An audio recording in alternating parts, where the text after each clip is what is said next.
Guys, please be ready for dictation from the Hindu editorial section dated 19th October 2021. The topic is Greenfield hopes on rebound of investments past pre-pandemic levels. The rebound in investments past pre-pandemic levels must be nurtured. Ready? 5 seconds.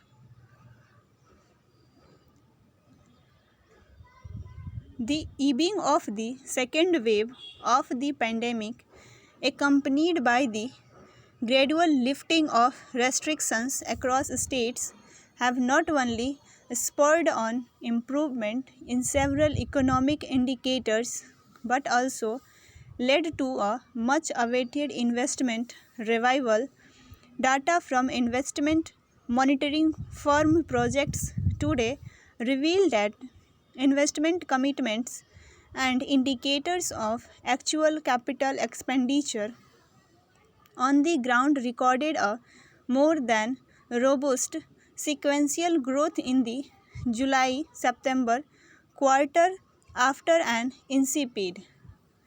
Even though enhanced central government infrastructure spending is partly responsible, this uptick is surprising for another reason.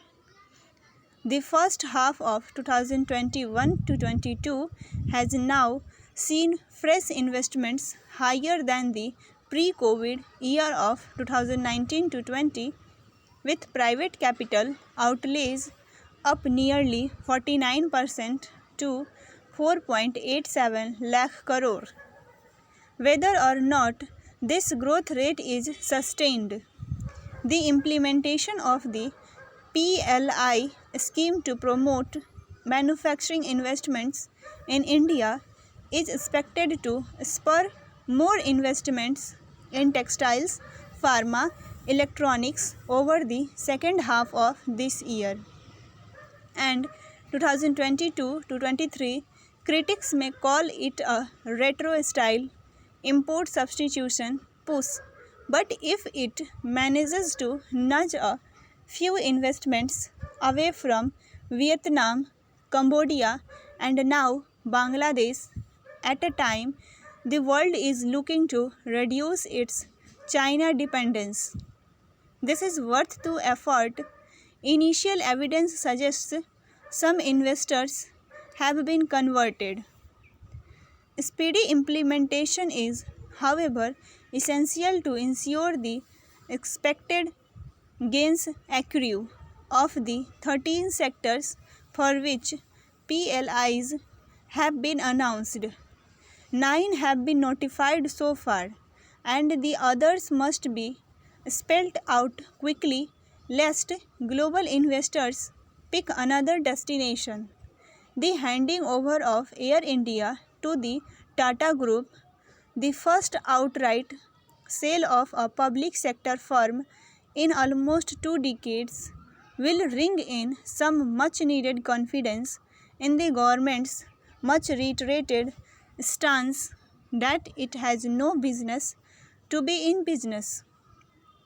With its efforts to repair some of the damage to the long bleeding telecom sector and finally fix the festering folly of pursuing retrospective tax cases that it had termed as tax terrorism. While in the opposition, the government has been making the right noises. These decisions still have to be taken to their respective logical conclusions swiftly. For an enduring shift in perceptions and outcomes on the ground.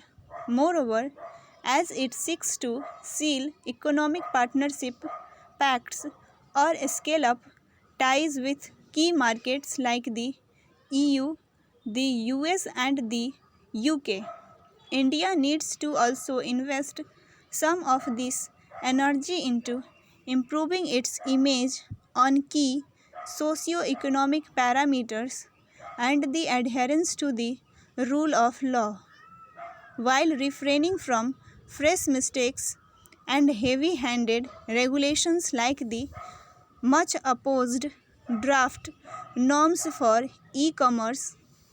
In a world where capital is increasingly influenced by environmental, social, and governance standards, these factors merit more policy attention as well.